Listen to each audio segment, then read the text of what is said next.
Good afternoon, ladies, gentlemen, and non-binary peoples. This is Bronson's By Any Means Necessary Fantasy Football Talk for Tuesday, October 11th, 2022. I'm going to try my video a little differently today. I don't feel like showing off my ugly face.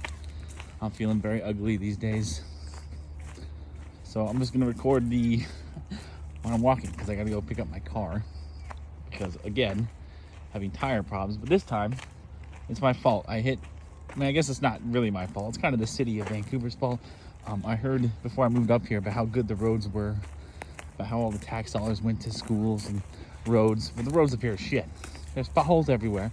I hit a massive pothole when I was out delivering earlier for lunch, and put such a big hole in my tire that my tire was flat in like 10 minutes. Luckily, I was close to Les Schwab, and luckily my tire's under warranty, so they replaced it. I still have to pay like $65 out of pocket today, which is very frustrating because I already had, the emergency situation getting home from Canada yesterday. And now this, and there was a concert tonight that I was planning on going to. Two of my very favorite bands are playing at Moda Center. Lamb of God and Fit for an Autopsy are on tour. They're at Moda, which, I should have bought the tickets in advance, obviously. But, I'm actually grateful I didn't, because I wouldn't have had money to, deal with my tire today. I probably wouldn't have had, I still would have had money to buy the Amtrak train to get home yesterday. But these are just two things I just really feel like I shouldn't have had to deal with. And, but I didn't buy them in advance because the first reason I didn't buy them in advance, I asked a woman who I've known for years. She's finally single. She's into metal. I asked her to go to the show with me. Before I went on vacation, I was going to buy us 2 tickets. She said, give me a day to think about it. And so I gave her a day. It turns out she just blocked me on Instagram. And all I did was really an innocuous question. I wasn't rude or sexual about it. It was literally just, do you want to go see the Lamb of God? Do you want to go to the Lamb of God show with me next Tuesday? That was it. Honestly, that was it. And apparently she just wasn't into me. And she was so disgusted by me that she just couldn't tell me no. She just had to block me on Instagram. Women are mean to me. They say that the worst thing a woman can say is no. That's not the case. Hasn't been the case for a long time in my life. So, yeah, there's that. And the other reason I didn't buy them, I was going to buy one for myself. And then there was like the fees. The fees were astronomical. They added like a third. It was like a $55 ticket, and then the fees made it $23. And I was like, hell no, I'm not doing this. I'll buy them at the door when I get back, which was my plan tonight. But now I have to deal with the tire. I have to pay for this tire, so I'm not gonna be able to afford it. And another reason I was hesitant to go, also, it's at Moda Center, which is a crappy venue for any concert, but let alone a metal concert. Metal is meant for small venues or outdoors. So I knew it wasn't going to be the best show anyways, but I was still planning on going. I still wanted to go. I was going to buy at the door, and now I can't do that. Also, I want to apologize for not getting out my running back spikes and yikes last week. I was just really exhausted. I was not feeling well after the Oregon-Arizona game. I had a great time at the game, even though I was kind of dealing with a little minor headache. But by the time the fourth quarter rolled around, it was a massive headache. It was debilitating, and I wasn't having a good time. So I just went home, passed out, and then never got around to it because I didn't get up in time to do it before the early London game started on Sunday morning. So I apologize for that. Not like you guys cared anyways. There's only like 2 people who watched these. One of them was that girl. So she probably unsubscribed to my channel, so I have less subscribers, less viewers now.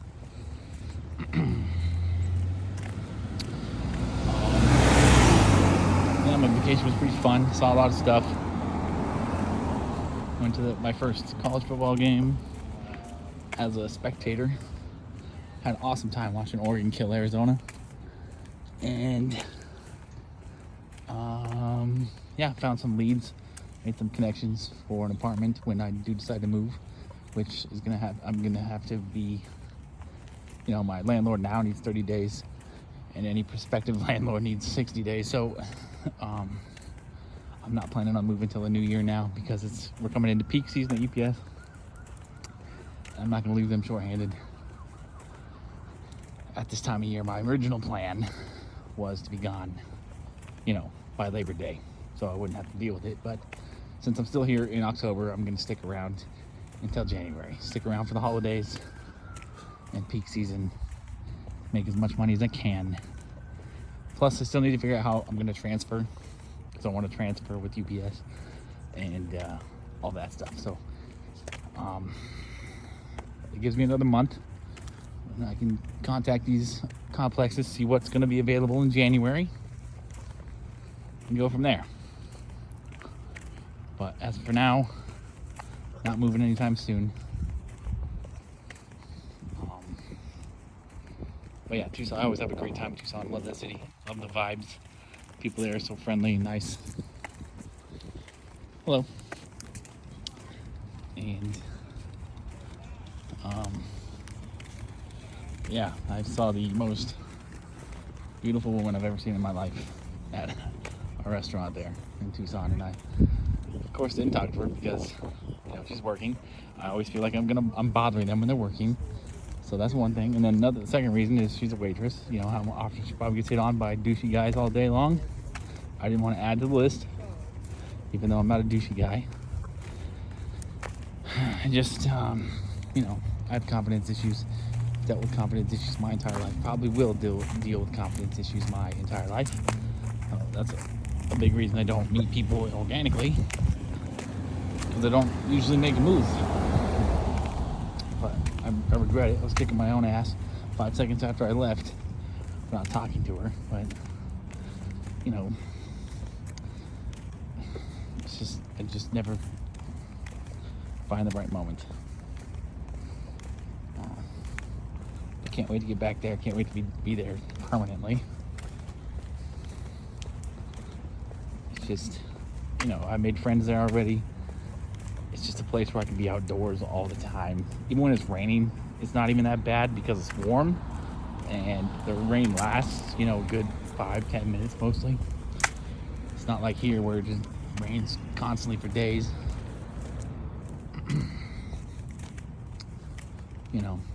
Yeah, good time. And then Canada, I thought Canada would be a good time, but man, I was just stressing out the whole time. Because I caught the bus from Tucson to Phoenix, and I got to Phoenix like an hour before my flight left. So I was stressing out. I had to get a boarding pass. Didn't get to eat. Didn't get to use the bathroom. So I was starving. Had to pee the whole flight to Calgary. And then Calgary was a whole different set of problems. You have to do declarations when you get to Canada, which didn't take super long, but there's a long line. And then I get to the line where I don't really know how to explain it, but you get off the plane, and then you go through a big long line, and you do your declarations, and you get in another long ass line to go to your gate. But you have to have a boarding pass there, and all I had was my previous boarding pass. Didn't have the new boarding pass because I bought these tickets through a third-party supplier, and they didn't give me any boarding passes, so I had to go to the gate agent to get them. And that was in a completely different part of the airport, so I had to go over there. It was closed. So I was freaking stressing out because I thought I was gonna miss my flight from Calgary to Vancouver. Finally get a hold of somebody on trip.com, which is where I bought them, and they give me the information I need to get an electronic boarding pass. So I go do all this shit, go through TSA, till I left TSA, I had to go back through TSA. All that, I get there and my flight's delayed an hour and a half. So I'm like, I did all this stressing out for no reason, one, and then two, now because of the delay, I'm gonna miss my bus from Vancouver to Vancouver, or Vancouver to Portland, because Vancouver, Washington, where I live, doesn't have a Greyhound stop.